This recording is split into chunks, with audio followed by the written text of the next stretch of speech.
আপনি কি জানেন আমাদের শরীরে ব্রেন কিন্তু দুইটা, কয়টা? একটা হচ্ছে মাথার মধ্যে আর একটা হচ্ছে পেটের মধ্যে।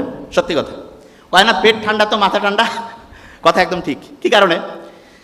আমরা যখন টক দই খাই, টক দই, তখন উপকারী ব্যাকটেরিয়া আমার পেটের মধ্যে যে সিস্টেম, ডাইজেস্টিভ খাবার হজমের যে সিস্টেমটা আছে, সেইখানে উপকারী ব্যাকটেরিয়াগুলো নাচানাচি শুরু করে দেয়, প্রচুর খুশি হয়ে যায়।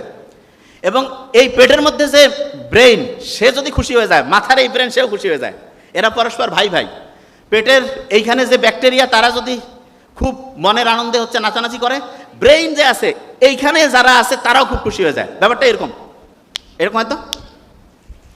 আচ্ছা দাঁড়ান, এটা করেন। আচ্ছা এবার দেখবেন, দাঁড়ান, এবার করবেন কি দেখাচ্ছি আপনাকে, একসাথে করবেন। হয় নাই, একসাথে হবে। আচ্ছা আমি জিনিসটা কি বুঝাচ্ছি। আপনি শুধু এইটা করলেন না, বা শুধু এইটা করলেন, যেটা হলো একসাথে যখন দুইটা করলেন, হলো না? এইটাকে বলে হচ্ছে রেজোনেন্স বলে। কি বলে বলেন? আচ্ছা সহজ করে বলি, বলেন তো আমাকে 10 আর 10 যোগ করলে কত হবে? 10-এর উপরে পাওয়ার দিলে যদি স্কোয়ার করি কত হবে? 100। 10 আর 10 যোগ করলে যে 20 হইলো, এটা নর্মাল হিসাব। আর 10-এর উপরে পাওয়ার দিলাম, এইটাকে বলে হচ্ছে এক্সপোনেনশিয়াল, এইটাকে বলে হচ্ছে রেজোনেন্স। এটা তা আপনার এই মাথাটা এবং পেটের মধ্যে যে ব্রেন, এই দুইটা যদি একসাথে কাজ করে, তাহলে আপনার কাজের গতিটা তখন যোগ আকারে হয় না, তখন গুণ আকারে হয়। কি আকারে হয়?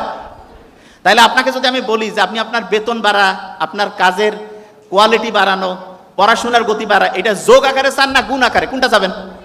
গুণ আকারে। তাহলে গুণ আকারে যদি চান তাহলে কি যোগ আকারে পড়বেন, গুণ আকারে যদি চান তাহলে কি দুইটা ব্রেন একসাথে কাজ করবে না আলাদা? একসাথে কাজ করতে হবে। কিভাবে? একসাথে।